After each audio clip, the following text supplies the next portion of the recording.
First of all, good evening, everybody. Privileged to be here. Actually, it's my first time talking to you, so it's really nice. And just unfortunately, it's not in person. Before I get into the scooters, just a little bit about me. I know I haven't met some of you before. Some of you will have. So, as Pauline said, my name is Carl McNulty. I'm the Roads Police Inspector for Operational Support, Merseyside Police. And what that actually consists of is I have a number of teams. The actual everyday roads policing officers, they come under me, but on a side. But I also run the motorcycle team, the stolen vehicle squad, the HGV unit, the traffic managers, and my bike team. And they have one goal in common, which is the road safety aspect for roads policing. And I work with a number of partners, including the council, the Safer Roads unit on a daily basis.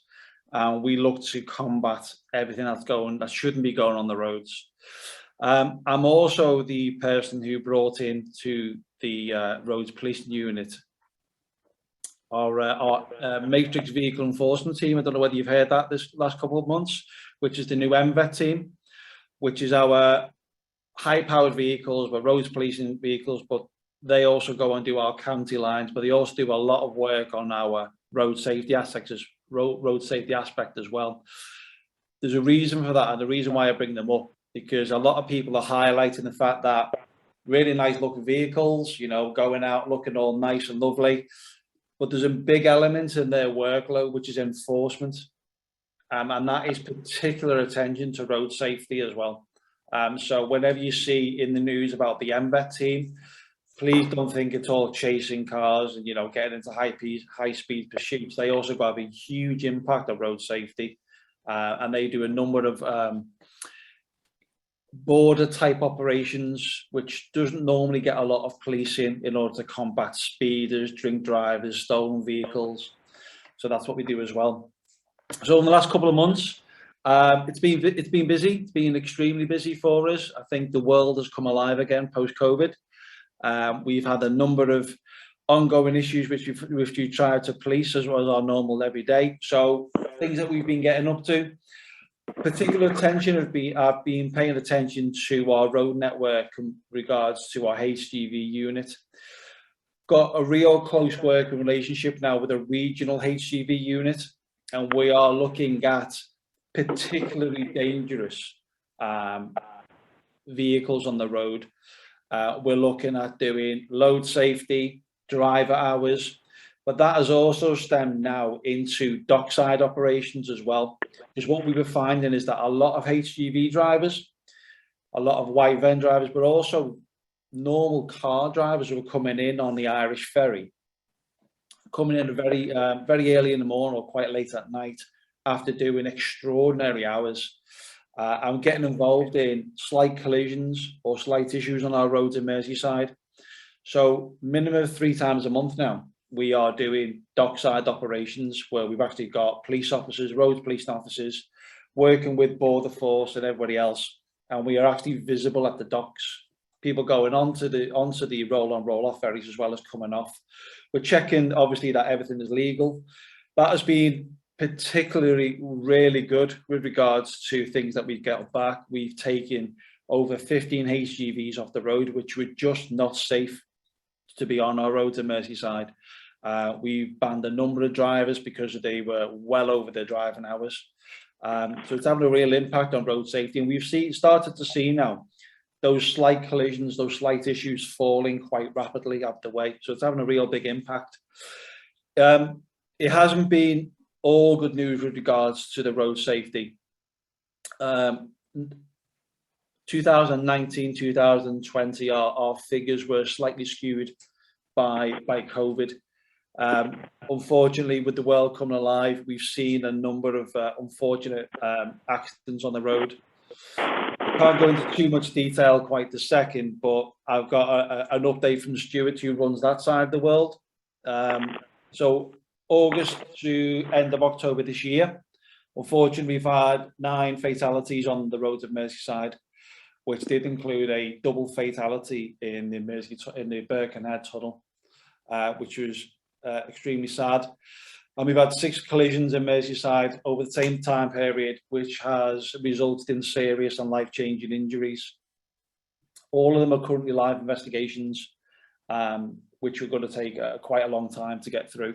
So we are doing as much as we can. Unfortunately, these types of accidents continue to happen, and we are, we're doing everything we possibly can in order to reduce this. But we will surpass last year's figures, because last year's figures were skewed by COVID restrictions. But we are doing everything we can with our partners in order to get things done. And I've got a number of meetings with a number of councillors right across the Merseyside leading up to Christmas, with regards to looking at particular sites, particular roads, particular times of the day where we're having continuous problems. That leads me quite nicely into, it's coming up to that time of year now where I run Operation Nemesis, which is our yearly Christmas festive period drink and drug drive campaign. I've taken a step this year where I've brought that forward. That normally runs between the 1st of December and the 31st of December every year. But I've looked at the data, I've looked at the intelligence, and I've spoken to licensees, licensing groups, and they're seeing a huge number of parties being booked early in November this year, which says to me more people are going to be coming out into the nighttime economy and utilising the vehicles both at night and in the morning as well, because we can't forget about the morning, the result of afterwards. So Operation Nemesis this year will run from Friday the 19th of November, right throughout every area of Merseyside. I've got a number of spots already in place in each of the policing areas, headed up by a chief inspector who's got to really drive the impact that we're going to see from the officers. So what you'll see from the 19th right the way through into January is a lot more roadside checks. Officers are going to be utilising different shift patterns in order to get out early on the motorways, on the road networks. We're going to see more officers making sure that we're looking at the car parks and nighttime economy. What we see is we see a spike of serious injury RTCs between the hours of 2 and 5 in the morning across the festive period. They are coming from town centre, city centre type locations. So what we are seeing is, what we are doing now is between now and the end of January is put more officers on a particular shift in order to make sure that those times are covered and making sure those key areas are policed and are well looked into. So we continue to do what we can at this moment in time. We've got a number of officers currently away in Glasgow with COPS 26. I'm glad to say they arrive back in Merseyside tomorrow. And then we kick off again with them, particularly my motorcycle team, who use the Ranger device. For those who don't know, the Ranger device is a speeding device, which I took from the rear of a speed detection van run by the Road Safety Partnership. What we found is those vans were particularly hard to locate in particular locations. But what I've done is I took the camera out, give that to my motorcycle team. Now my motorcycle team are able to go to particularly dangerous locations where people don't realise where we are. And I don't know whether Stuart's updated you in the last year, but we are seeing particular devastating numbers coming back with regards to speeders. Unfortunately, we had a fatality in Chilwell Valley Road earlier this year. The next day, I sent my motorcycle team to make sure, because speed was a factor from the offending vehicle. In 2 hours, we managed to actually prosecute 166 speeders in 2 hours, wow, which is phenomenal. And we continue to go back to these sites. We've got a particular site over in Birkenhead, where we've prosecuted the same vehicles, numerous vehicles, 4, 5, 6 times. The courts are listening, the courts are starting to do something about this. But it gives us it's having the impact, because you can see a van, quite a long way away. it's quite hard to see a motorcyclist parked at the side of the road with a speed detection device. And we're not there to catch people out. We're not there to do anything. We're not hiding behind, you know, bushes or fences or anything like that. Completely visible. Normally in a vehicle as well, with us, fully liveried, yellow jacket, but still people continue to speed. And we are starting to see a huge impact now on speed, particularly in different locations. Another one being the Rainford bypass. We had a particular issue with motorcycles. I'm glad to say, after going over a number of nights in the summer, very nice nights to do. However, again, massive impact, because people are now realizing that we will spring up anywhere. We're not going to be sat in a big van, so you can see us miles away. So before I move on to scooters, it was a quick whistle-stop tour of what we've been doing. Has anybody got any questions about what's been happening or what we're planning on doing while I get my breath back? Hi, David. Hi. Interesting what you were saying about the HGVs. Now that the government have sort of backed off the training being as good as it was and the testing being as good as it was, do you think that's going to cause more of a problem with the HGVs now? It will. And it will, because people don't have the experience. We're talking, 15-ton vehicles in some point, and these are really big vehicles. We stopped a vehicle in Switch Island a couple of weeks ago. It was actually moving. I'm trying to think of the right word for it. Spent nuclear rods, and it didn't even have a fire extinguisher on board. So, and this is the whole reason now where my team, my HGV enforcement team, although only small, brings in quite a lot of enforcement. So I've taken that to the next scale. Now we have a regional team as well. So what the regional team are is an officer from each of the 4 local forces who come together, and they work out of Rob Lane on the M6, and they look at HGV issues right across all the boroughs. What I've done now, they've got a new sergeants in place, but what I've directed them, they come across to Merseyside and they do a number of operations with us. For that particular reason, people are less experienced. People are cutting corners with loads and load safety. But like you said, and go back to your question, is it going to cause us an issue? Yes, because we've got a lot of experienced drivers out there from the HGV world who know what they're doing. They're very well versed in the motor vehicle and also the load as well. We're finding people now starting to cut corners, and with particularly dangerous loads as well. So in answer, yes, it will. Are we continue to do something about it? Yes, we are. Absolutely. Great, good. Thanks, David. No, we know somebody who actually knows somebody else who is a trainer of drivers with Eddie Stobart. And he's actually said, the quality of the people who are coming forward to be trained as drivers is not as good as it used to be. And of course, the training and the testing doesn't have to be up to the standard it was before. Yeah, it's worrying. We've seen a couple of tests. We know a couple of test areas around the Merseyside region, and they are not dipping their standards. And they're being really scrupulous with regards to who they let through and who they don't, which is really good to hear from my point of view. Yeah. And we are continuously in dialogue with them as well. So if they're starting to have any issues, or if they're starting to see one particular company who is sending them towards and want to cut the corners and get them out quick, that's when they'll be having a bit of a visit from me as well. Okay, good. Thank you.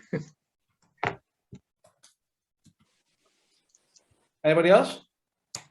Will that also cover the actual business side of things? Like the people who own the firm of the truckers? Because the only reason I'm asking is a couple of years ago, I mean, my brother is a HGV driver. I've got HGV drivers in my family, but my brother was driving for a company not far from where we live. And there was this one time when he was telling us he actually ended up leaving his job because the truck he was meant to take out had ball tyres on it and something else. He said it wasn't roadworthy.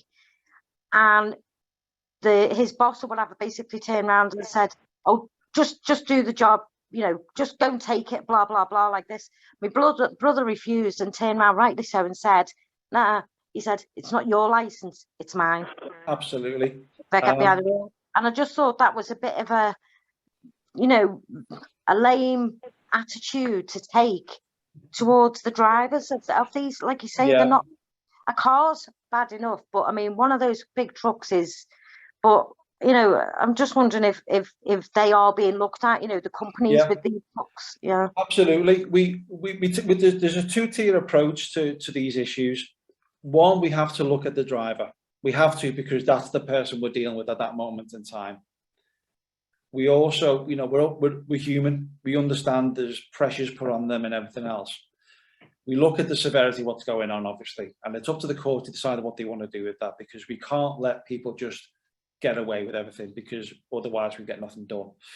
But there's certain legislation which is use, cause and permit, and that has the same standing in court. So as a HGV owner, if I was to send one of my drivers out with bald tires or a dangerous load or overweight, which we're seeing really quite a lot at the moment, what we're doing as a unit is we're not just looking at the driver, we're using the use, cause and permit legislation in order to make sure that these operators and these managers are actually sharing it as well. So we will take them to court at the same time. So by no means we're not bypassing the owners or the controllers.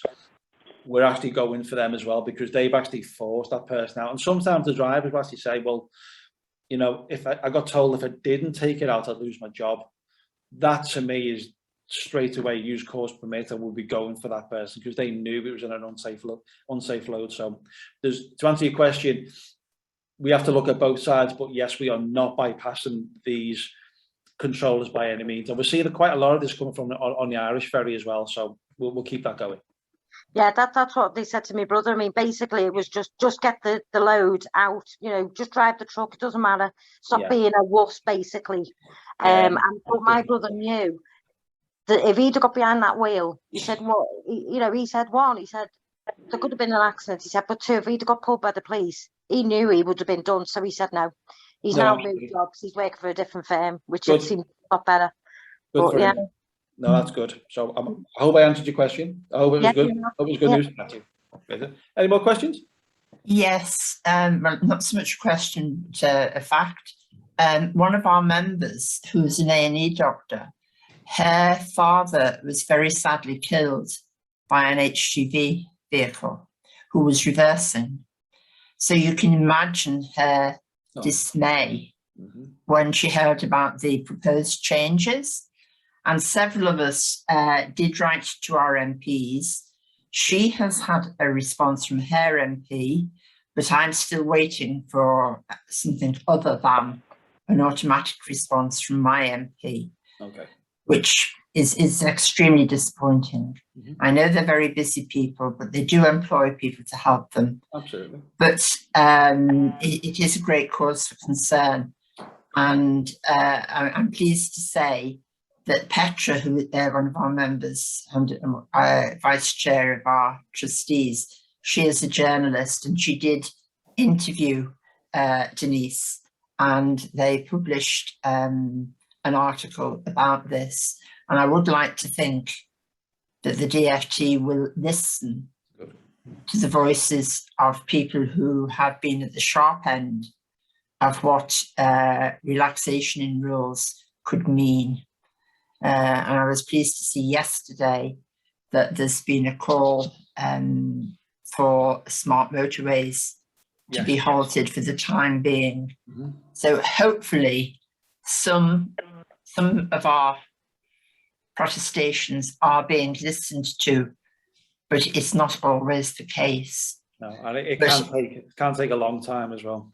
Yeah, but if we can help you in any way in backing up the sort of things that you're doing, absolutely, then do please let us know. Yeah, and vice versa with your MPs. You know, please give them my details, and I will go through details with them and even take them out to show them the type of things that we're dealing with HGVs as well. Or quite, you know, I'm not averse to doing that. And That's a great offer. Thank you very much, Carl. It's quite hard hitting to see the things that we're pulling in. And you know, we're not just talking HCVs here as well. We're talking the white vans and these smaller vans as well, which you know, some of the things are just shocking. That'll probably scare you.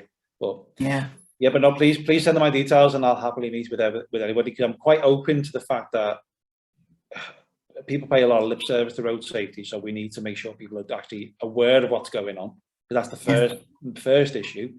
Because a lot of people like to turn a blind eye and hope it just goes away, but unfortunately it won't. Right. Thank you, David. Just very quick point. Moving on from the HGVs, the other thing that's been affected, of course, is people towing caravans, and there's been an upsurge apparently with people buying caravans. And the fact that nobody now has to do any training before they tow a large trailer or a caravan. Does that give any concern at all, and is anything that can be done about that, Carl? Yeah, it has, and we've caught a number of people this year with regards to they were completely unaware that, you know, the eligibility to tow anything was taken away. I think it was 96, I believe. From January 97. 97. So yeah, so I missed out. So I passed my test that June. So I can't tow. So it's going to cost me a lot of money if I do want to tow. But what we're finding is people are just taking the caravan and deciding. So we did 3 operations with the regional unit this year, going to the Wirral/Cheshire border, focusing especially on caravans. The amount that we got back was quite staggering, because people don't realise what's going on. And the test that is required in order to tow, not just caravans either. We were seeing quite an array of trailers, but we were even seeing people who've got businesses who were picking cars up to do MOTs and things. You'd think these people would know, but even in some cases, the trailers with nothing on them at all were overweight. Right. I know it's a big difference. So we are alive to it. And I know the regional unit look particularly at trailers with regards to the motorway network, because the issue, they can just cause a massive amount of issues on the motorway. So it's something that we look at. Is it seasonal? Yes, probably I'd say it's more seasonal with regards to caravans. However, with regards to the more commercial trailers and things like that, we are well on top of that, and we've caught a number of people this year. Great, thanks, Carl. Okay. The other ones, which, I mean, I live in Wallasey, on the border to Birkenhead, and the other big issue, which I think is starting to get really out of hand, is DPD van drivers and these Amazon van drivers. They just literally park wherever they want. They'll block a road off, they'll park on traffic lights. They just don't seem to care. It's the quickest route. I was outside my granddaughter's school before they broke up for the what's name, and this DPD van driver parked right on the zigzag roads. And even though the school has got, they've been given these signs now to say park, so that was there, and yet he still parked on the zigzag road. And I thought, oh, he's going to the house opposite. No, he went to 5 houses. I watched him, and I was just gobsmacked. And if it didn't have my younger granddaughter in the car, I'd have got out and said something to him. Absolutely. What we've done, obviously, we can't be everywhere. I'm not going to say we can. Yeah. However, what we are seeing is we have a platform called a Single Online Home through our normal Merseyside Police website. And what people are allowed to do, what we've done with a number of people who have that particular issue, in particular in roads that are quite busy, is all we require is them to take a picture and send it to us, and then we prosecute these drivers. Because it's completely unnecessary. And weirdly, I picked my daughter up from school last Friday morning, and the same thing happened there. It wasn't a delivery driver; it was just another parent. But you know, it's unacceptable. And the fact that you're delivering a parcel, you're going to be, you find somewhere safer. Because for me, clogging up the road is bad enough, but then you causing more danger to people. People might not see, people might want to walk in front and try and pop out.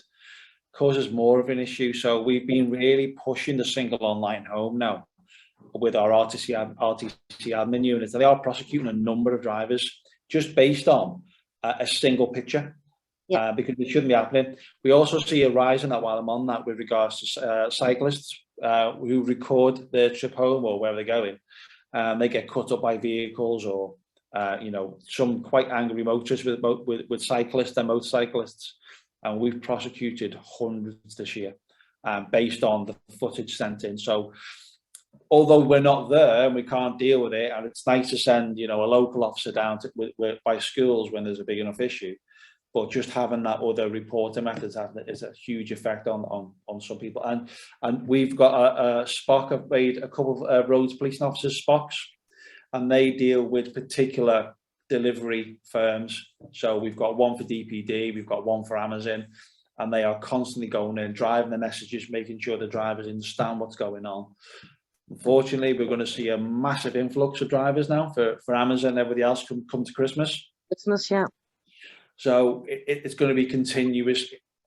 Will we ever win the fight? Probably not. But we continue, and it's an area where we're doing a lot more work on, and we're taking. It's a no excuse point of view with regard to these drivers. They're classed, and I've argued this with Mr. Carden, my ACC, for the last year and a half, that they're classed as professional drivers. Not in my mind, not in my view. But we're doing a lot of work with the Safer Roads units regarding this as well. So keep tight on that one. I'll hopefully come back to the next one. I'll give you a bit more of an update. Oh, I'll be getting photos if I see them now that the schools are back in. Please do.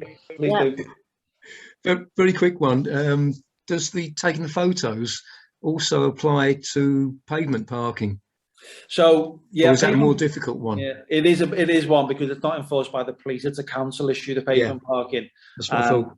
Only today I was in a meeting, and it got brought up again regarding Lodge Lane and Smithdown Road. It's becoming a really big issue, and what it is all the takeaways on there, the people parking everywhere. So we are working with Liverpool City Council to get them to deal with pavement parking. If it's causing an obstruction, then the police can get involved. If it's just if it's just on the pavement, then it's a council issue, I'm afraid. But we are working with the Safer Roads unit. The Safer Roads unit, every month they take one of my bike team, take two of their officers out, and they go and look at these particular issues. They went to do Liverpool City Centre, I think it was last month or the month before, regards to pavement parking. And I don't know whether you've all seen, there's a dessert cake place opposite the Albert Dock, which is causing massive issues. And in one single afternoon, there was 13 done. But they went further afield. They went up to Everton, they went to Anfield, they went up to Walton as well. So the Safer Roads unit try and do as much as they can, but we do hand it back to the City Council. Okay, thank you. We got in touch with Wirral Borough Council because there's it's a bus route. Now it's only a side road, but it's a bus route, if that makes sense. And then you've got hills, so the bus has to come along and then has to go up the hill. And there's a lady who lives on the corner. Now she's got a driveway, which is what's more annoying, and yet she parks her caravan virtually on the pavement, but right on the corner of the road, and it causes. But there's also a caravan on the opposite side, so it narrows the road even more. You know what I mean? Yeah. And Wirral Borough Council weren't interested. No, it's trying to get the council to put somebody on it. If it's causing a safety concern, please, Paul, if you want to share my email, send me an email, and I'll get the Safer Roads unit to look into that as well, because what they could do is go out, have a look at it, and then get the local police officers to have a look at that and see if we can do something about it, because it sounds to me it's causing more of a danger. It is. And a safety issue. So let me know the details, and I'll send it to the local police inspector, who will get officers to go around as well. Brilliant, thank you. Pleasure. Any more before I go into the scooters? Pauline, you okay if I continue the scooters? Yeah, thank you very much. Pleasure. Okay, so is it okay for the screen to be shared? Yeah, I'm just going to see what I've got here. Now, I have to apologise straight away, because my forced laptop wouldn't let me install Zoom, so I've had to put it onto my personal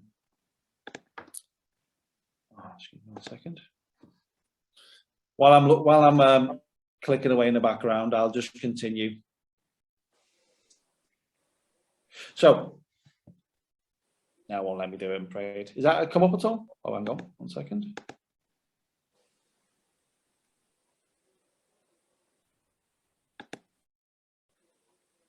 I don't think it's going to allow me to share my screen, unfortunately. Okay, I thought I'll make you host because I've enabled screen sharing for everyone, but perhaps. Okay. So what I'll do is I'll talk about it in the background, and then I will, if anybody wants to see any particular details. So in end of 2019 now. Oh, Carl, sorry to interrupt you. You're host now, so you should be able to screen share. That looks a lot better to me. Okay, great. Sorry. Thank you. Thank you. Just bear with me, folks, 1 second. I just want to make sure that I've got.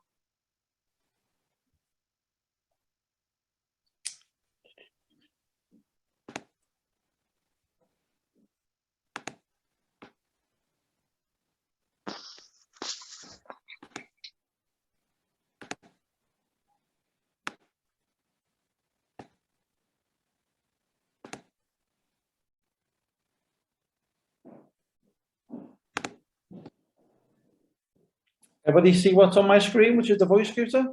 Yep. Yep. Marvelous. So, bit of context then. So, in 2019, Liverpool Regional Council, along with the Metro Merseyside Rotherham, introduced the Voi electric scooters onto the streets of Merseyside.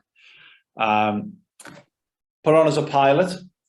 One of a number of the cities around the UK, which was selected to be this new electronic mode of transport pilot for 6 months. So as you can see from the screen, the voice scooter, easily recognizable, quite a coral in color. But this scooter, just to give you a bit of a background, has been authorized by the Department for Transport. Now, it's been authorized for a number of reasons, and this is the main difference between these commercial scooters that you'll see now in most cities around the UK and privately bought scooters. You can buy a privately owned scooter from Pure Electric on Bold Street in Liverpool. You can get them online. You can get them from Halfords. I don't know whether some of you have seen Halfords really champion the use of electronic scooters on Sky News. And they said, we don't care about the law legislation, we're just going to sell them anyway. To which a lot of people had a bit of a backlash against them. The DFT have looked at these scooters, especially not just Voi, there's a number of different companies around the UK. And what the government are doing, they're looking to see which works and which doesn't. Now, they've tested these vehicles. They've tested the brakes, the suspension, the wheels, the rubber on the wheels, the power output, the lighting.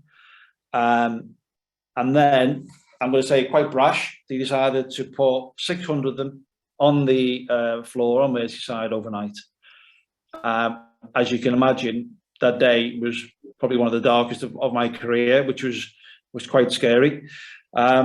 So what we had an open invitation for anybody over the age of 17 with a license, provisional or full, the facility to get one of these vehicles, drive at 15 miles an hour on any road or pavement in Merseyside, which you can imagine caused a lot of headaches. So quite quickly, I got to meet Voi quite quickly because I really wanted to understand what was going on. And then I was also given a contact in the Liverpool City region called Alex Norton. He is a project manager for the Liverpool City Region Council, who is championing the use of Voi to make sure that Voi are doing everything that the regional council want them to do. So what we did see was a massive impact on the use of these. right throughout. We were seeing when they first come out around about 25,000 uses of these scooters per week, which is staggering. They were put right throughout Merseyside, but there were some real major concerns that I had, but also the public had as well. They utilised mobile technology, which all you needed to do was download an app on your phone, put in your driver license number, click on the handlebars to go, and then you'd be charged 20 pence every minute whilst you're on a scooter, which is good, fine, not an issue at all. You went through, the rules and regulations. Did people pay any attention to the rules and regulations? I'm going to say majority didn't. These are not designed to go on pavements. They're not intended for use on the pavements. And because of the design and the power output, these are classed as motor vehicles, which was a big question I asked. However, the DFT have granted these businesses fully comprehensive insurance for any rider who agrees to the terms of reference regarding their actual account. And whilst they are riding one of these scooters, regardless of the city, if they are in a collision or if they hurt anybody, they have fully comprehensive insurance while their rider's in motion. However, when these came on the market, they were the best marketing tool that you've ever seen for privately owned scooters. Because what we did see then was a huge input, a huge growth in the amount of both underage and licensed members of the public buying their own scooters. And you can get them in all weird shapes and sizes. We've had one-wheel scooters, we've had three-wheel scooters, we've had scooters that, when brought into the UK via the internet purchase, will do a maximum of 15 miles an hour. But like all new technology, people like to adapt and overcome the rules and regulations. I currently have a scooter exactly the same as the one that you see in front of you today, that is capable of doing over 50 miles an hour, sat in the bike sheds at Merseyside Police. What people were doing, if you're not aware, these all run on a battery pack. It's a battery pack which is located where you rest your feet on the bottom. If you buy something from outside the UK, which is not regulated, doesn't have the same rules and regulations put onto the actual adaptation of the vehicle, people were buying more advanced battery packs. It got to a point where we've actually seen people with rucksacks, with battery packs, with the lead coming out the back, going into the scooter, which allows them to go double or even triple the speeds. And as you can see, the wheels that you see in front of you are not the biggest. And we've seen quite a few injuries regarding this. So I'll go into that a bit later, but I don't want to go at that point now. So the other issue we found with this as well was that it's new. There was new technology. We weren't consulted with regards to when they were appearing on the streets. We didn't realise the impact it would have. We've seen a number of ASB calls. We've seen a number of injuries going up. So we really need to get our ducks in a row really and get our police trained into the identification and rules and regulations regarding this. So that's exactly what we did. We put on our own project. We started going out with officers looking at potential driving issues and problems and errors. And I'll show you some of the graphs and stuff in a bit later on. We had a huge impact, not only on the driver regulations for these privately owned, for this company, this Voi scooters, but we also had a huge impact on privately owned as well, with a number of seizures right throughout Merseyside. What we were finding is parents are buying them for children. They were going to school on them, and then letting them play out at night. And we've seen them used in robberies. We've seen them used in thefts. We've even seen them used in assaults across the city. So we had really needed to get engaged with them and get them out. So after a number of webinars, a number of training days, officers were out fully clued up on exactly what was going on, and we started to have that huge impact. However, Voi, although very commercially sound company, earning quite a staggering amount of money, I'd suggest, from this. I needed to hold them to account. And that's exactly what I did. So every Thursday, there was a number of meetings between me, Voy, and Liverpool City Council, because I didn't want this getting out of hand. It became a little bit silly with the amount of calls that we were getting. And I really wanted them to start doing something about it. And that's what I did. I held them to account regarding driver behaviour and the issues that we were having. And they put in place a number of ambassadors around the city as well. Now, the ambassadors are employed by Voy, and they basically go out to make sure people are behaving on that. That has gone a little bit of a roller coaster over the last couple of months with regards to employment and everything else. But what I have managed to do, because of I was able to get out there and actually put a stop to some of the behaviour quite quickly, I've actually got the regional council to put a limit now. We're not taking the Voy pilot past where it is at this moment in time. We've currently got around about 1,700 of these on the streets of Merseyside.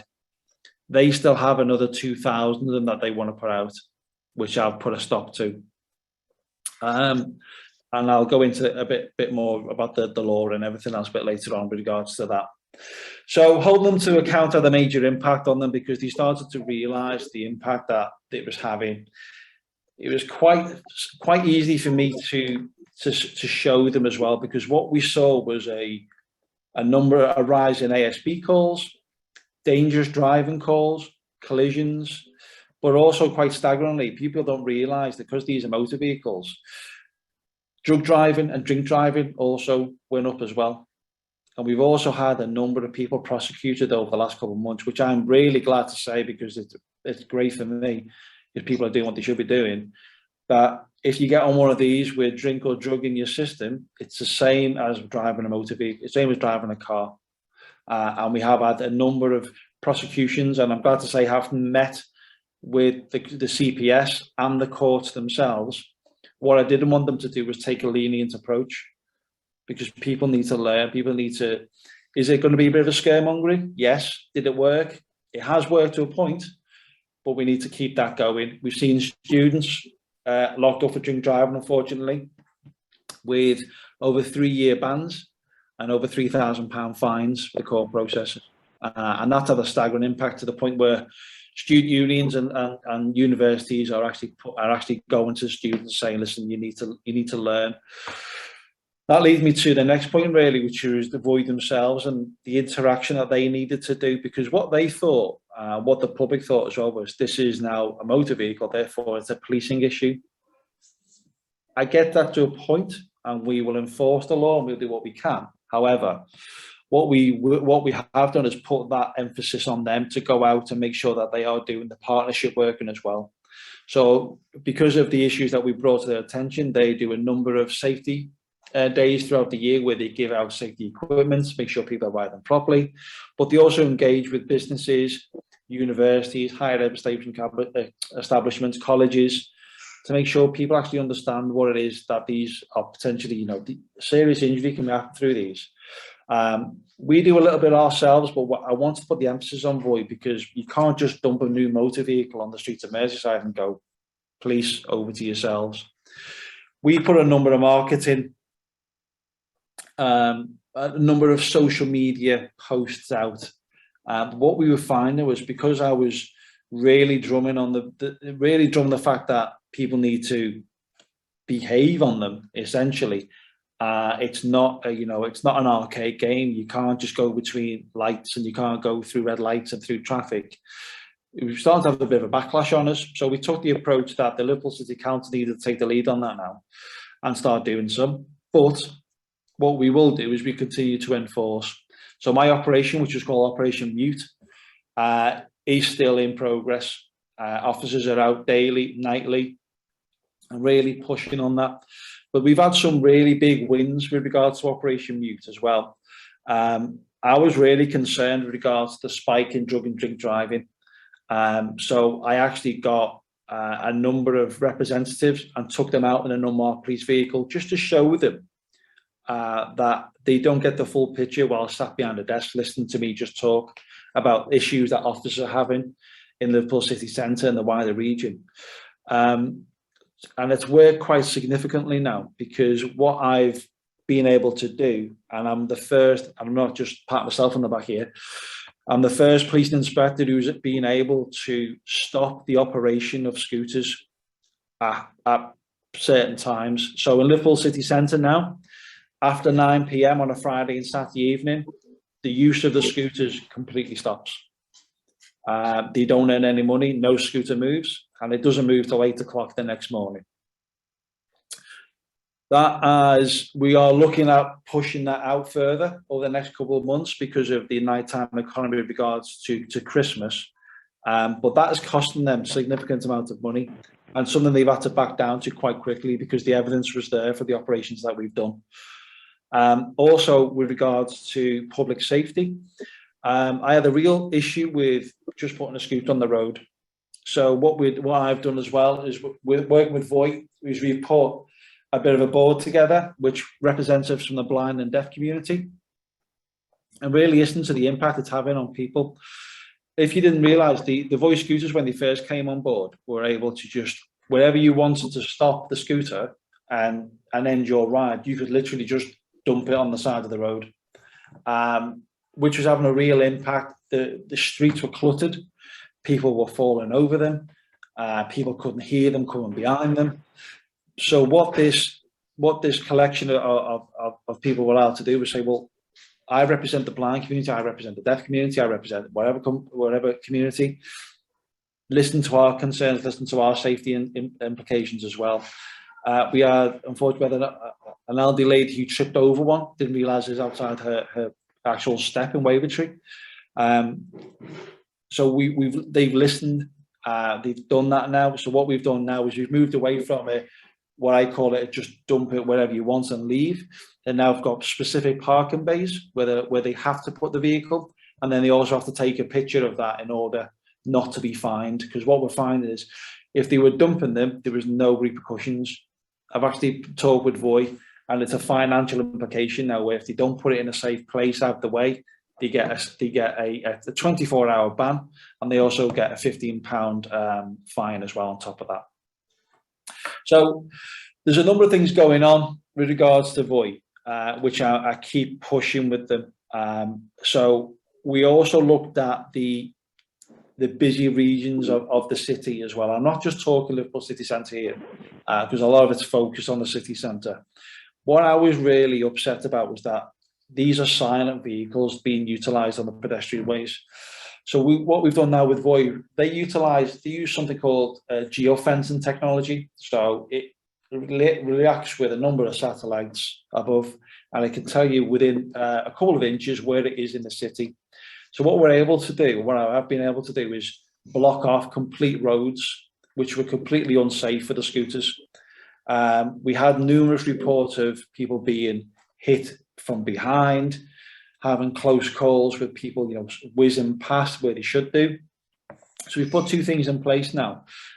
We've managed to put a number of things. So we've blocked off complete roads. So I'll give you an example. Bold Street in Liverpool, high footfall on a Saturday and Sunday from 9 till 9 at night. They don't go down there. They're not able to go down there. But what I was also able to do as well is that, although these are not meant for use on the footpaths, I did ask them to take footpaths off the city. They're unable to do that because the geofencing doesn't work as quick. But what we're able to do as well, particularly real high pedestrianised area of the city and the region, if it goes into these locations, and one will be the Speak Retail Park, the other one is Edge Lane, Smithdown Road, is that these scooters will go from 15 miles an hour down to 3 miles an hour, and the rider cannot override that. It will automatically slow down. So there's a number of safety aspects going on with that as well. Now I'm going to try and change to something, so just give me 1 second if that's okay. 1 second. So this is the issue with not being on the same laptop. So just give me 1 second if you don't mind. You still hear me, by the way? Yep.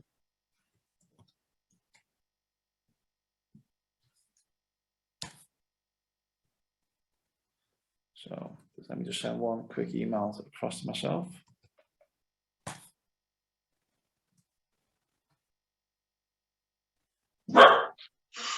Sorry, my dog's just joined me.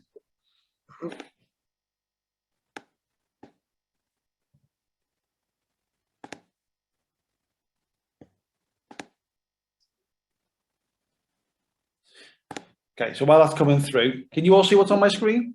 Yeah. The Yeah. pink, pink screen.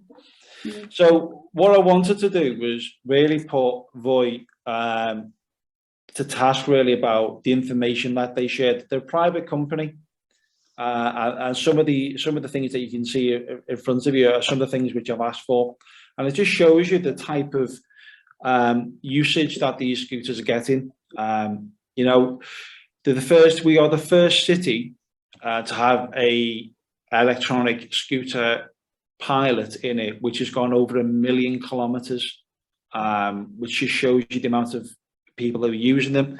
You know, we've got 1,800 active vehicles, nearly 38,000 rides in 1 week in Merseyside, covering a distance of 84,000 kilometers, which is staggering, really staggering. But these are the type of things which I've asked them to look at, because although they are a private company, they also have a duty of care with regards to what the riders get up to. So I really wanted to see what was getting reported to them. What I have found, and I'll be completely honest with you, because it's a scooter, people don't realise that they have to report an accident to the police. And what we're finding is the difference between the NHS data and the police data is quite staggering, which I will go into in a second. I've had Dr. Badansky do some work, who's done some really good work on this with regards to injuries, which I'll go into. But what I wanted to see was really hold them to account and let them start recording exactly what was going on. Because what I didn't want to do is for this company to go to the DFT and the government at the end of the pilot and say, everything's good, people are behaving themselves, we should go big on this. I really wanted to hold them to task, say, right, what is it you are being reported? What is being reported to you? I'll compare that to what is getting reported to the police. And also the NHS will set up a new scheme to record specific scooter injuries. And that will give us a full representation of everybody, what we're doing. I think that's probably the fairest we could do. So as you see in front of you today, we've seen Voy record absolutely every accident which I've stipulated, from serious injury even down to damage only. Now, damage only could be going alongside the car and scraping a bumper, going alongside taking a wing mirror off. These are still reportable accidents, and I think it was very important for them in order to show a true reflection of what's going on. You know, we have at the bottom here, we have reported incidents. These are reports which are going in to them, you know, regarding people being 2 people up on a scooter, underage rider, riding on the pavement, which is their biggest one. But I'll just put your attention onto the bottom right, which is the strikes issued. Another really good bit of work which we've been able to push through with Voy is that people, although they were getting told off by Voy if they were getting reported by the police, we're not really learning from it at all. You'd seen the same repeat offenders. We've seen a real big issue with it. So we've come up, I said, you really need to start hitting these people quite hard now with regards to what's going on. Because as police officers, we will take the lights off, we prosecute them, but they were still able to go the next day and jump back on a Voy scooter, which to me seemed very wrong. So what we've done is we've introduced, they introduced on my behalf, a 3-strike system. So if they are found to be infringing any law, legislation at all, with regards to, or even a user agreement, they get the first strike. The first strike, they get a 24-hour ban. Second strike, they get a week ban. And the third strike is they get banned from Voi completely. They are not able to activate their account, and their license is null and void on voice systems, and they cannot use that license again on any voice systems. Because I think that's probably the only way to get actually at people, particularly these people that I'm really struggling with to get that message across, because people were seeing them, and one male described it as, it's just like on a computer game, you can just go wherever you want. Unfortunately, that's not the case. It's something which I took a real dim view about. So thankfully, Voi have come across and they've adapted this, and they've gone through it. And as you see, the figures speak for themselves. You know, even the 30th of August this year, we've had 289 first strikes. You know, we've had 9 complete bans, 13 bans in, you know, the week before. So we're having a massive impact on not only them commercially, but also having a real positive impact on the safety of the roads and the pavement and everybody getting around that. Anybody got any questions on that before I show you something else? No? Okay. Yeah. Just on that point, sorry, I was muted. Do you know, or do you think Voi will use this in other areas, or is it just purely in Liverpool? So they have started to introduce that in the number of areas where they have. We've got a number of different, and they're finding it's quite nice. It's quite nice for me because the DFT and the government are seeing Merseyside as the best pilot with regards to partnerships, which is a real good indication that we're doing things right. And they want to roll everything that we've done with Voi into every single city within the UK. And that includes the 3 strike systems, the geofencing, the nighttime economy shut off, because the only way we can influence change in the government side of things with the DFT is to give them the real raw data. I can sit there all day and give them real good talk about it, be very emotive about it. Doesn't really have the impact on what is actually happening. So yes, they will, and yes, they have. Brilliant. Okay. Thank you very much. Thank you for that. Anybody got any other questions on that before I go into the other side of things? I know I'm talking a lot at the moment. So one thing I was really emotive about was the fact that people were being injured on these scooters. And I'll give you an example. I ride one of the police motorbikes myself, and I was coming out from the Aintree meeting, the Grand National, and I came around the corner, and there was a young male on the floor in the middle of the road. A lady said to me, "He's just come off a scooter, I think." We thought he was fine. Thought not of him, but unfortunately he had cannabis on him, and I thought, okay, it should be effects of cannabis or alcohol.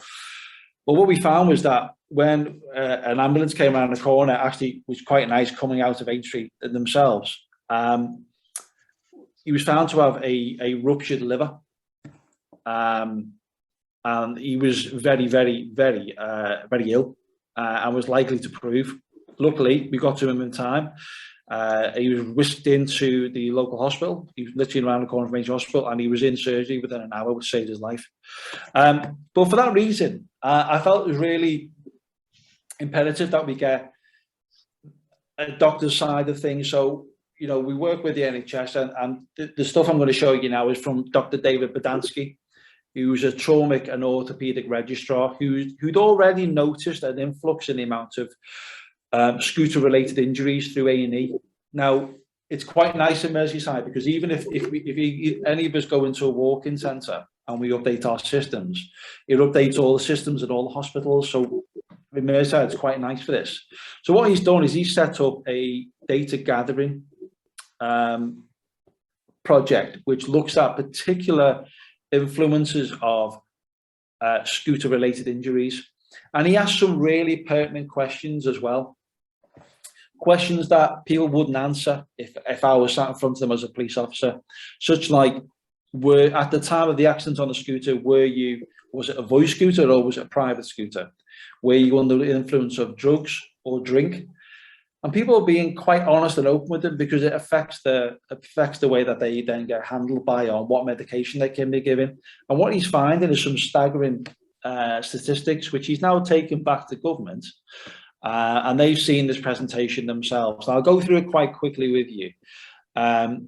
So it tells you about VOI, about the 20 minutes. You know, there's October the 6th, it was introduced. And as you can see in front of you, this is the trial area, which I couldn't get up before, but this is that was the original trial area, which has now gone a bit bigger than that.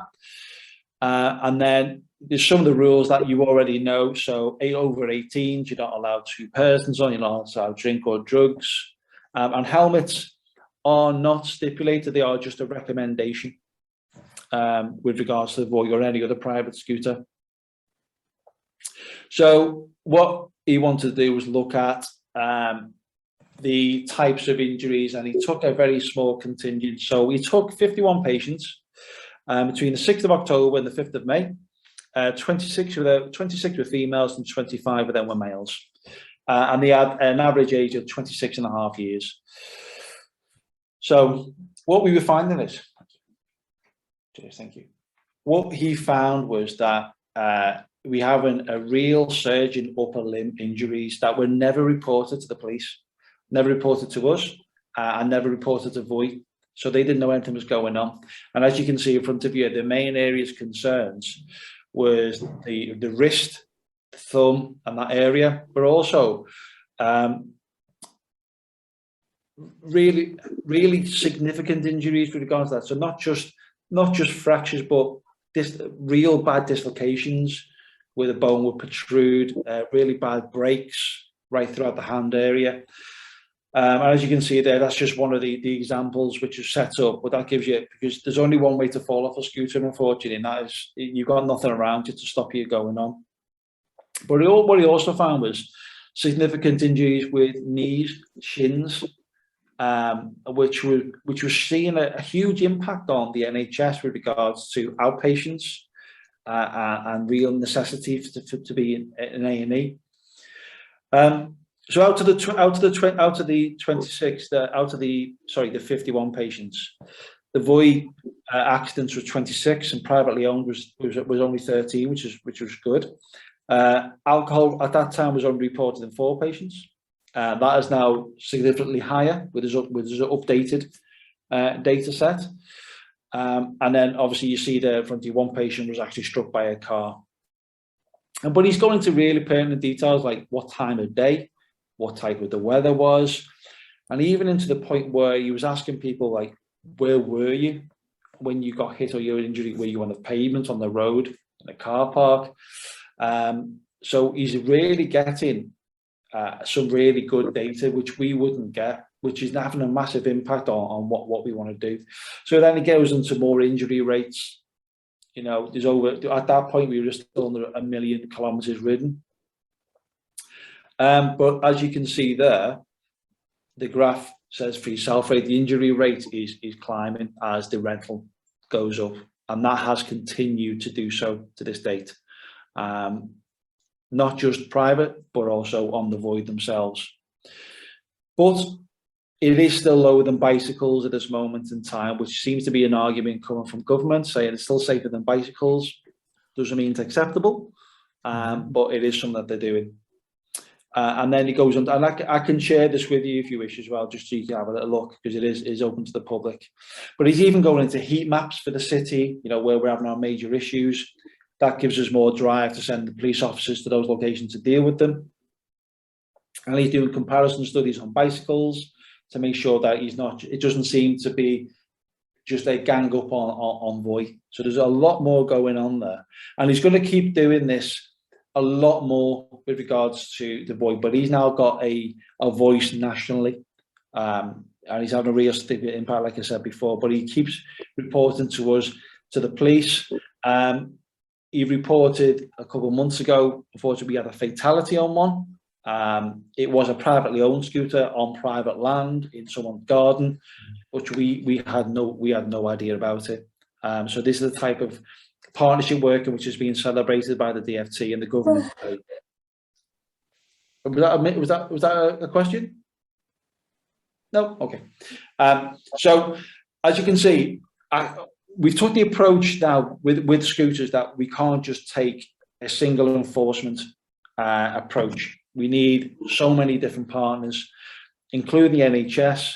You know, I've given updates to councillors throughout every region where they are being stored and utilised, to get the message out there, because we really need to fight the truth and get it out by different methods. So we've got the NHS, councillors, help groups, blind and deaf representatives, in order to get some changes made and go down it. Because I think if we do that and we go with a voice for everybody, rather than just, you know, Inspector Carl McNulty of Merseyside Police with my white hat on, I think I'll have more success. And I'm starting to have that success now, which is really good to hear. They are starting to make some significant changes. As we go forwards, the Metropolitan area of London, they've got a pilot ongoing. They've now stated that their pilot will run till February next year.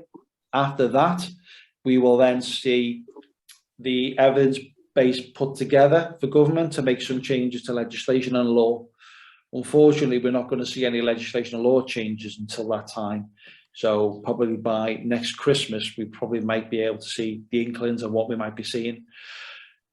Do I believe that it should have been the other way around? Yes, I do. I firmly do. I think every roads policing officer thinks the law and legislation should have been done first. However, we're not in that boat, so we have to do what we can. And by supplying and making sure we are enforcing it, education, you know, utilising social media to get out there, even to the point now where I have personally wrote to every single head teacher in Merseyside, highlighting the issues with the use of both private and voice scooters for their students. But we will continue to engage and enforce and utilise specialist departments such as the NHS and Mr. Badansky to give us that real impact on that.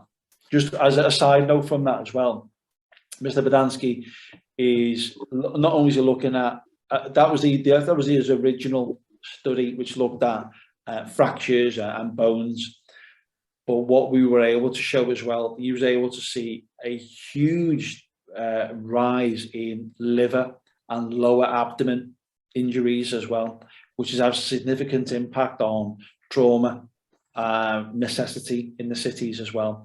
And every single city who's got a trial in place has also reported the exact same issues as well. As you can imagine, as you're riding a scooter, the handlebars are quite low. So when you come off, that's the first part of the body they hit. So we're seeing real significant liver injuries. That has an impact on the A&E and surgery. But like he's also updated me, it has a massive impact on NHS going forward, because that person, that rider, needs significant medical help for the next year or two as they come away from that as well. Carl, can I just interrupt a second? I'm sorry about this. Somebody was very delayed and they're waiting to see if they could be let in. Is it possible for you to do that? Is that me? I do apologise. Yeah. Oh, no. Is that Alison Pepper? Yeah. I think yes, I think she's hoping to get in. I think I've just let her in. Can you just make sure that she's in? Can you hear us, Alison?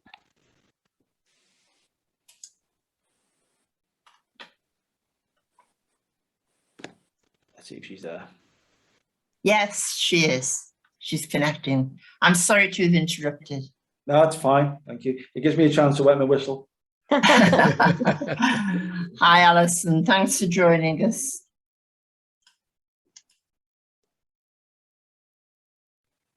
She's probably muted.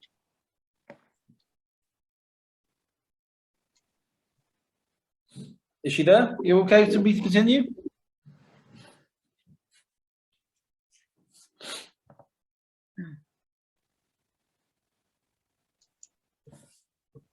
Pauline, you okay for me to continue? Yeah. Alison, can you hear us? I can. Can you hear me? Yes. Good. I'm going to put myself on mute because I'm in the living room at the moment. So okay. Sorry I'm so late. Thanks, Alison, and thank you, Carl. That's fine. just as I was going then, I just lost train of thought. So, like I said before, the partners is a big issue. I continue weekly to hold the void to account now. I update the Chief Constable and Mr. Cardinal regularly with regards to changes in the feelings around the government, both locally and nationally. Unfortunately, we're not having a massive sway on the national government because they're very much set in their ways now, where they will not make any changes until they've got all the data in from all the cities from around the UK. But they've just extended that. So that's going to go to February next year, like I've already said. And then once that's in, as we all know, these things they're not overnight. It will take time. But what we continue to do is get Operation Mute out there. I've done a lot of media regarding, you can type my name in on Liverpool Echo and type in scooters, and you'll see me crushing over 300 of them that we've taken off the streets of Merseyside. They're the privately owned ones, not void ones, because they wouldn't be very happy with me if I did that. And also, but just so you are aware as well, there's other work going on as well, because as this technology becomes more accessible, we are seeing a huge increase now in e-bikes. E-bikes are normal looking bikes that, you know, with pedals and everything. But again, there's a battery pack in.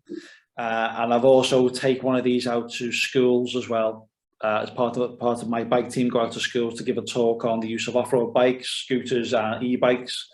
Again, this has been modified. This does over 100 miles an hour on mountain bike brakes, which we were able to seize. And I use it as a bit of a demonstration. I actually get one of my motorcycle riders in all the refinery to get on the bike and then get the kids to try and guess how fast we can go, which scares them, which is exactly what I want. The scare tactics, without being too harsh, work a lot better. We've introduced these school visits because of this. We were finding that parents were going using their accounts, but you letting 8, 9, 10-year-old children ride the voice scooters. We found them on the road in between vehicles, quite some scary locations, and they just think, like I said before, it's a bit of fun. I get it. I completely do. It's new. It's exciting for them to go on, but they don't really understand that these can lead to some significant injuries. We will continue to work on this. We are doing everything we possibly can going through to the Christmas period. We've got everybody working on it. The police officers last week have just been delivered a new e-learning complete chapter on the law and legislation regarding e-scooters. So we're going to find that a lot more officers. We've had a real influx of police officers, really young in service, but they're really engaged with this as well. And this will tie up part of Operation Nemesis, which I went into before. All right, Pauline, have I given you enough detail there? Or? I think that was absolutely great. Thank you very much. I'd heard some of this before, but not all of that. So it's really good to know that Merseyside Police has been proactive and that you are regarded as the leading light in the country, with this sort of problem. So let's hope that other areas can follow your lead and that the right message gets back to the government so that they make the right decisions on what to do in the future. Absolutely. So thank you for what you and all your colleagues who are working on this problem are doing. So has anybody got any questions? David? Am I on mute? No, can you hear me? We can. Yeah. Yeah, okay. Thank you. First of all, huge thank you. I can't believe what you've been doing. That is absolutely incredible. And I thought we knew a fair bit about what was going on with these e-scooters, but what you've been telling us is just beyond belief. The only thing I was going to mention about e-scooters, and I'll try and be brief, and you probably know it anyway, that PACS have just issued an interim report You know about that, yeah? I do indeed, yes. Yeah.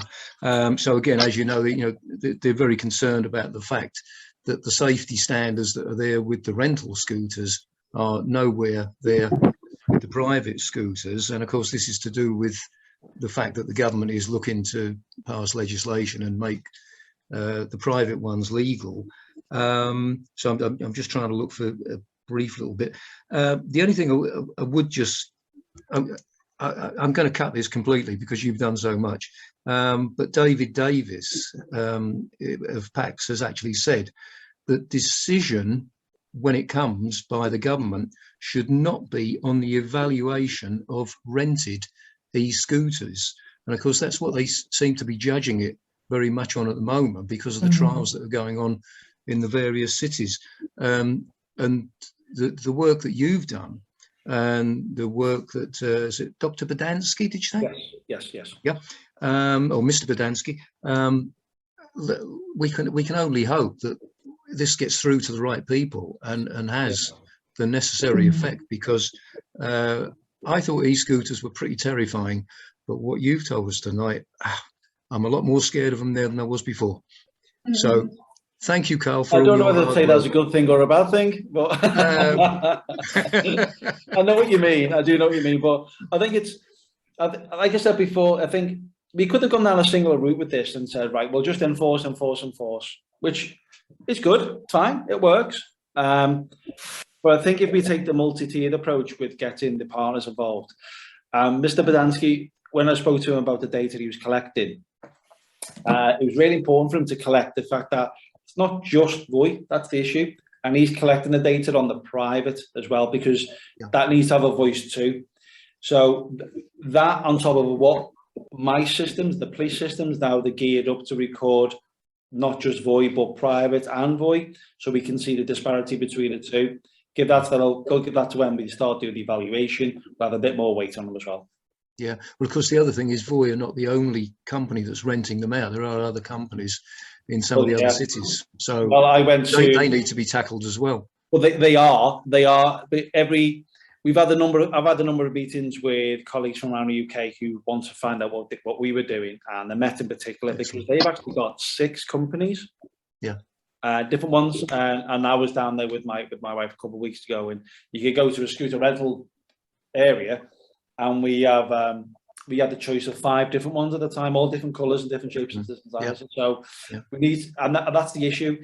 They've all DFT agreed, because they deem them to be suitable for the road. Personally, do we deem them suitable for the road? Probably not. And the law and legislation regarding driver training. So I'll give you an example. As a 17-year-old male, I wanted my first motorbike. So I needed to go and get my license, and then I needed to go and do a certificate of basic training. And then I was able to get a 125 motorcycle with learners on it, and then I was able to ride on the road. With scooters at this moment in time, I can apply for my license, which doesn't cost us anything. And then I'm able to go over 50 miles an hour in the middle of traffic, in the middle of a city centre, with no prior knowledge whatsoever. No.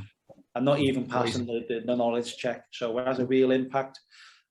So like I said before, personally, I wish the legislation was changed before they brought it in. Sure. Yeah. Unfortunately, we've just got to now give them the real evidence to say, actually, you need to listen to us. Yeah. Okay. You're doing a tremendous job, Carl. Thank you very much. Thank you very much. I do try. Do you know the Merlin? Yes, sorry. I'm sorry I didn't hear the first part of your program because I was having a technical problem. I couldn't hear anything. But you mentioned going to schools. Are you specific with schools, or you go to the juniors primary schools as well? Yeah, so we've opened, so I've been in touch with our schools officers, and we've put the invitation out that we're going to go to both primary and secondary schools. We've even started to push that now to colleges, higher education. But we're having more of an impact with the younger ages, which is really good. We don't go with the scare tactics, obviously, for the younger ages. But what we do try and highlight the fact that it's about really the road safety message for them. as we get higher in age, we then go into more of a off-road motorcycle type message, and the scooters and the e-bikes, which we're seeing utilised. So some of the things we're seeing, like I said before, the e-bikes are causing particular issue, and it's not just Merseyside, it's the whole of the UK. The off-road scrambler type motorcycle was the vehicle of choice a number of years ago. The good news from a policing point of view, from a scrambler bike, we could hear them. We knew where they were. So we could, like, I used to work in Netherton. I was there as a sergeant, and as soon as you heard them, you could send your officers and deal with them. They were utilised for drug dealing, movements of, and I will say it, movements of weapons and guns, because it was in the press. However, these new e-bikes are completely silent.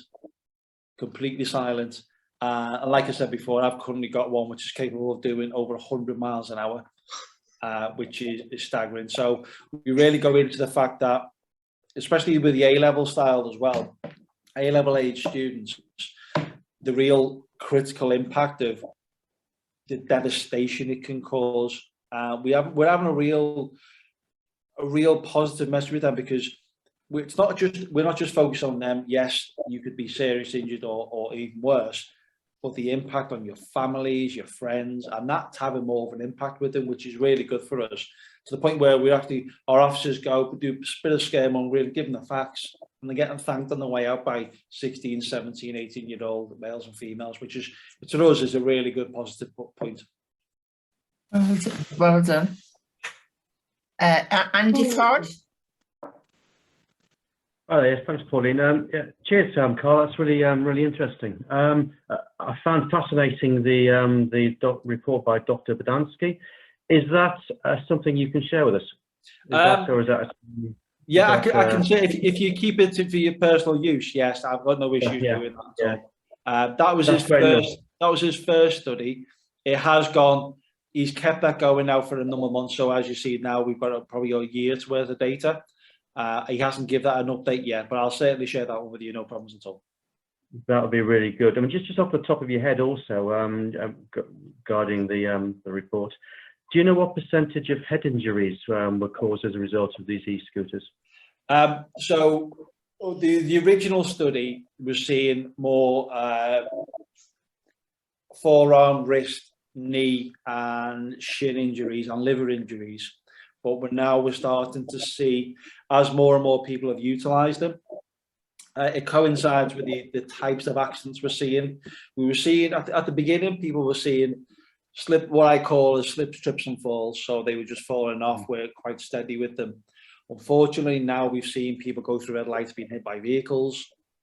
And then we're seeing, so we've started to see a rise in upper body injuries now with head injuries. So I am waiting for Mr. Badansky's next update with regards to that as well, because what we've seen is that we are, the last time I checked with him, the data variance was phenomenal, to the point where we were 2% of what he got was only getting reported to the police. We weren't even being called to road traffic collisions involving scooters and motor vehicles at one point, because people don't realise, because they thought it's not another vehicle, you shouldn't be getting a call. But we started to turn around now. So head injuries are starting to climb. Upper torso, rib injuries are also starting to climb as well. But I'm waiting for the update on that one, I'm afraid. That's great. Yes. And one final question: as a police officer, a professional, and you've said that these are motor vehicles, effectively. Why have they been allowed on the road without helmets being mandatory?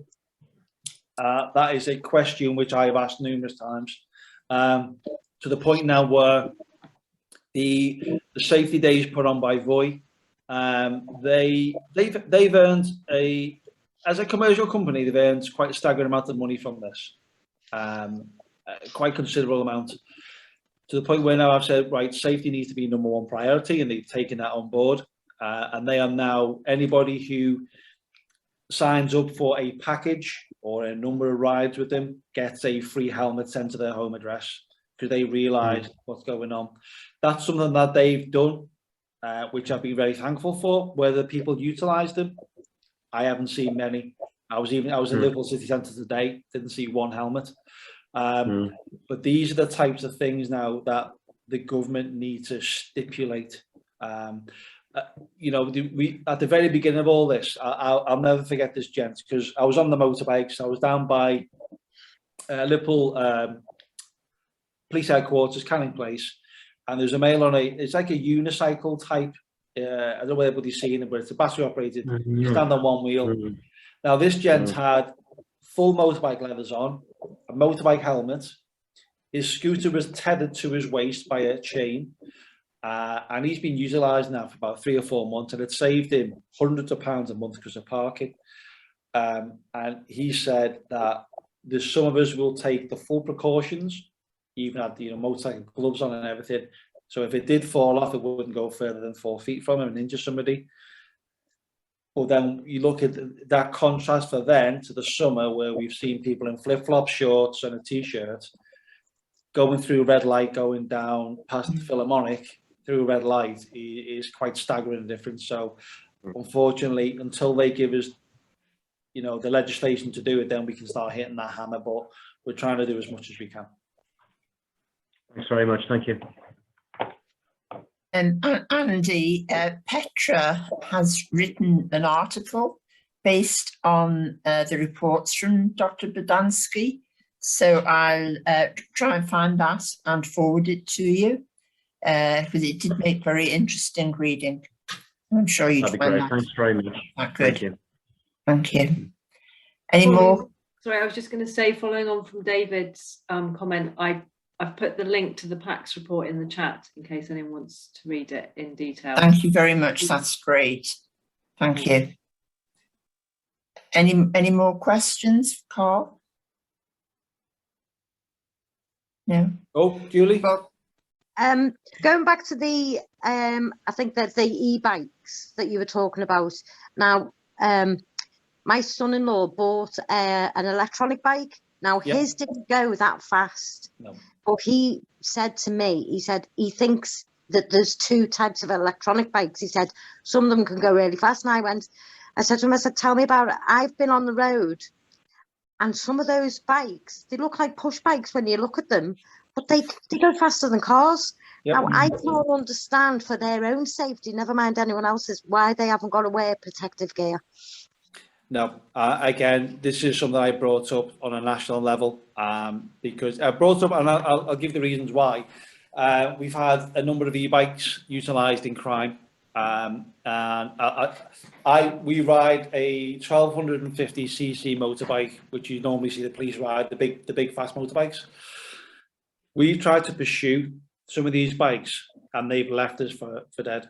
And they are so quick. So I took this to the national lead for police pursuits and said, we've got a real serious issue here, because they're being utilised for crime. We got no resolution for them. We can't use our stop sticks. We can't use any type of vehicle mitigation whatsoever. What do we do? So nationally, they're looking at the e-bikes. The e-bikes are, no matter which model you get, it literally, if you know the right person, you could literally plug it into your laptop.